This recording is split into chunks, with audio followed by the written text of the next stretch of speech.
ಕುರುಬ ಜಾತಿಯನ್ನ ಪರಿಶಿಷ್ಟ ಪಂಗಡಕ್ಕೆ ಸೇರಿಸುವ ಕ್ರಮದ ವಿರುದ್ಧ ತಕರಾರು. ಹುಣಸಗಿಯಿಂದ ಮನವಿ.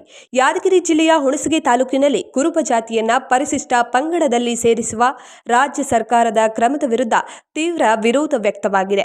ಹುಣಸಗಿ ತಾಲೂಕು ಶ್ರೀ ಮಹರ್ಷಿ ವಾಲ್ಮೀಕಿ ನಾಯಕ ಸಂಘದ ವತಿಯಿಂದ ತಕರಾರು ಅರ್ಜಿ ಸಲ್ಲಿಸಿ ತಹಸೀಲ್ದಾರ ಮೂಲಕ ಮಾನ್ಯ ಮುಖ್ಯಮಂತ್ರಿ ಸಿದ್ದರಾಮಯ್ಯರವರಿಗೆ ಮನವಿಯನ್ನ ಸಲ್ಲಿಸಲಾಯಿತು. ಈ ಸಂದರ್ಭದಲ್ಲಿ ಸಂಘದ ತಾಲೂಕು ಅಧ್ಯಕ್ಷ ಬಸನಗೌಡ ಎನ್ ಮಾಲಿ ಪಾಟೀಲ್ ಮತ್ತೆ ಸಂಘದ ಪ್ರಮುಖರು ಉಪಸ್ಥಿತರಿದ್ದರು. ಕುರುಬ ಜಾತಿಯನ್ನು ಪರಿಶಿಷ್ಟ ಪಂಗಡಕ್ಕೆ ಸೇರಿಸುವ ತಾವು ಕ್ರಮ ಕೈಗೊಂಡದ್ದು ತಿಳಿದು ಬಂದಿದೆ. ಈ ಕ್ರಮವು ತಾವು ಸ್ವಜನ ಪಕ್ಷಪಾತ ಮಾಡಿದ ಕ್ರಮವಾಗಿದ್ದು, ತಾವು ಪ್ರತಿಜ್ಞಾ ವಿಧಿಯನ್ನು ಉಲ್ಲಂಘನೆ ಕ್ರಮವನ್ನು ನಾವು ಖಂಡಿಸುತ್ತೇವೆ.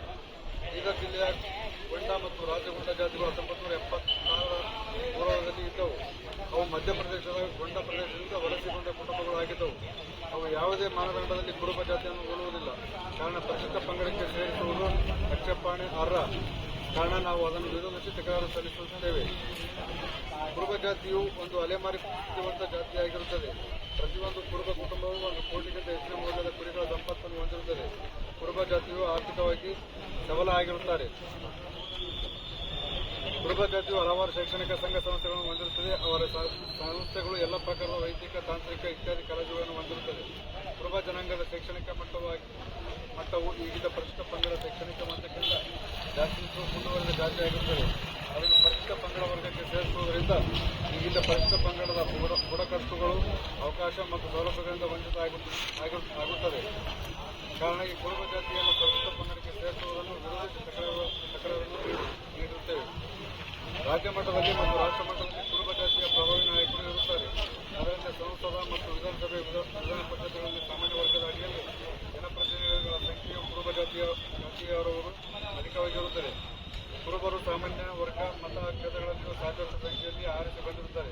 ಕುರುಬರನ್ನು ಪರಿಶಿಷ್ಟ ಪಂಗಡಕ್ಕೆ ಸೇರಿಸುವುದರಿಂದ ಅಲ್ಲಿ ಅವಕಾಶಗಳನ್ನು ಅವರೇ ಪಡೆದುಕೊಳ್ಳುವವರು. ಇದರಿಂದಾಗಿ ಅಸಲಿ ಪರಿಶಿಷ್ಟ ಪಂಗಡದ ಬುಡಕಟ್ಟುಗಳಿಗೆ ರಾಜಕೀಯ ಪ್ರಾತಿನಿಧ್ಯ ಕ್ಷೇತ್ರಗಳಲ್ಲಿ ಹಿನ್ನಡೆ ಆಗುವುದು. ಕಾರಣ ಜಾತಿಯನ್ನು ಪರಿಶಿಷ್ಟ ಪಂಗಡಕ್ಕೆ ಸೇರಿಸುವ ಕ್ರಮವನ್ನು ವಿರೋಧಿಸುತ್ತೇವೆ.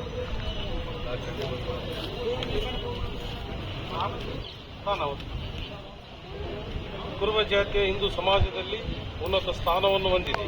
ಕುರುಬ ಜಾತಿಯನ್ನು ಪೂಜ್ಯನೀಯ ಜಾತಿ ಎಂದು ಪರಿಗಣಿಸಲಾಗಿರುತ್ತದೆ. ಕಾರಣ ಸಾಮಾಜಿಕವಾಗಿ ಮುಂದುವರೆದ ಕುರುಬ ಜಾತಿಯನ್ನು ಪರಿಶಿಷ್ಟ ಪಂಗಡಕ್ಕೆ ಸೇರಿಸಿರುವುದರಿಂದ ಅಸಲಿ ಪರಿಶಿಷ್ಟ ಪಂಗಡ ಬುಡಕಟ್ಟುಗಳು ಸಾಮಾಜಿಕ ನ್ಯಾಯದಿಂದ ವಂಚಿತವಾಗುವುದು.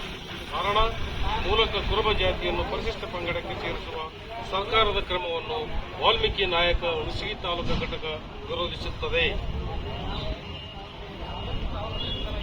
ಕೇಂದ್ರದ ಮತ್ತು ರಾಜ್ಯದ ಸ್ಥಳೀಯ ಆಡಳಿತದ ವರ್ಗದಲ್ಲಿ ಕಾರ್ಯದರ್ಶಿ ಮಟ್ಟದಿಂದ ಹಿಡಿದು ನಿರ್ದೇಶಕರ ಮಟ್ಟದವರೆಗೆ ಎಲ್ಲ ಉನ್ನತ ಮಟ್ಟದ ಹುದ್ದೆಯಲ್ಲಿ ಕುರುಬ ಜಾತಿ ಅಧಿಕಾರಿಗಳು ಇರುತ್ತಾರೆ. ಆಡಳಿತದಲ್ಲಿ ಕುರುಬರ ಸಂಖ್ಯೆಯನ್ನು ಅವರ ಜನಸಂಖ್ಯೆ ಪ್ರಮಾಣಕ್ಕನುಗುಣವಾಗಿ ಇರಬೇಕಾದ ಪ್ರಮಾಣಕ್ಕಿಂತ ಅಧಿಕ ಪ್ರಮಾಣದಲ್ಲಿ ಇರುತ್ತಾರೆ. ಕಾರಣ ಕುರುಬ ಜಾತಿಯನ್ನು ಪರಿಶಿಷ್ಟ ಪಂಗಡಕ್ಕೆ ಸೇರಿಸಿರುವುದರಿಂದ ಪರಿಶಿಷ್ಟ ಪಂಗಡದ ಜನರ ಪ್ರಾತಿನಿಧ್ಯವು ಆಡಳಿತದಲ್ಲಿ ಕಡಿಮೆ ಆಗುವುದು. ಆದ್ದರಿಂದ ಕುರುಬ ಜಾತಿಯನ್ನು ಪರಿಶಿಷ್ಟ ಪಂಗಡಕ್ಕೆ ಸೇರಿಸುವುದು ಸರ್ಕಾರದ ಕ್ರಮವನ್ನು ಹುಣಸಗಿ ತಾಲೂಕು ವಾಲ್ಮೀಕಿ ಮಹರ್ಷಿ ನಾಯಕ ಸಂಘ ವಿರೋಧಿಸುತ್ತದೆ. ಪ್ರಾರ್ಥನೆ. ಮೇಲೆ ಕಾಣಿಸಿದ ಪ್ಯಾರಾ ನಂಬರ್ 1ರಿಂದ 7ರವರೆಗೆ ವಿವರಿಸಿದಂತೆ ಕುರುಬ ಜಾತಿಯು ಒಂದು ರಾಜಕೀಯ, ಶೈಕ್ಷಣಿಕ, ಆರ್ಥಿಕ, ಸಾಮಾಜಿಕ ಮತ್ತು ಆಡಳಿತವಾಗಿ ಸಬಲವಾಗಿರುತ್ತದೆ ಎಂಬ ಸತ್ಯಾಂಶವನ್ನು ತಮ್ಮ ಗಮನಕ್ಕೆ ಈ ಮೂಲಕ ತಂದಿರುತ್ತೇವೆ.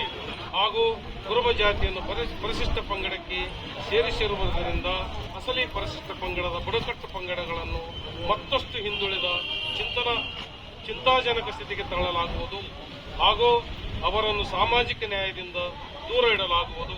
ಆದ ಕಾರಣ ದಯವಿಟ್ಟು ನಿಷ್ಪಕ್ಷಪಾತದ ದೃಷ್ಟಿಯಿಂದ ತಮ್ಮ ಸರ್ಕಾರ ಕುರುಬ ಜಾತಿಯನ್ನು ಪರಿಶಿಷ್ಟ ಪಂಗಡಕ್ಕೆ ಸೇರಿಸುವ ಕ್ರಮವನ್ನು ರದ್ದುಪಡಿಸಬೇಕು. ಇಲ್ಲವಾದಲ್ಲಿ ಎಲ್ಲಾ ಪರಿಶಿಷ್ಟ ಪಂಗಡದ ಬುಡಕಟ್ಟುಗಳು ಜನರು ಜೀವನದ ಹಂಗು ತೊರೆದು ಬೀದಿ ಹೋರಾಟಕ್ಕೆ ಇಳಿಯಬೇಕಾಗುತ್ತದೆ. ಆದ ಕಾರಣ ದಯವಿಟ್ಟು ಅಸಲಿ ಪಂಗಡದ ಜನರಿಗೆ ನ್ಯಾಯ ದೊರಕಿಸಿಕೊಡಬೇಕೆಂದು ಈ ಮೂಲಕ ಹುಣಸಗಿ ತಹಶೀಲ್ದಾರ್ ಮೂಲಕ ಸರ್ಕಾರಕ್ಕೆ ಮತ್ತು ಸಿದ್ದರಾಮಯ್ಯನವರಿಗೆ ನಾವು ಮನವಿ ಸಲ್ಲಿಸುತ್ತೇವೆ. ವಂದನೆಗಳೊಂದಿಗೆ ಈ ಪ್ರತಿಯನ್ನು ಹುಣಸಗಿ ತಾಲೂಕಿನ ಎಲ್ಲಾ ವರದಿಗಾರರಿಗೆ ಕೂಡ ಸಲ್ಲಿಸುತ್ತೇವೆ. ಈಗ ಅಧ್ಯಕ್ಷ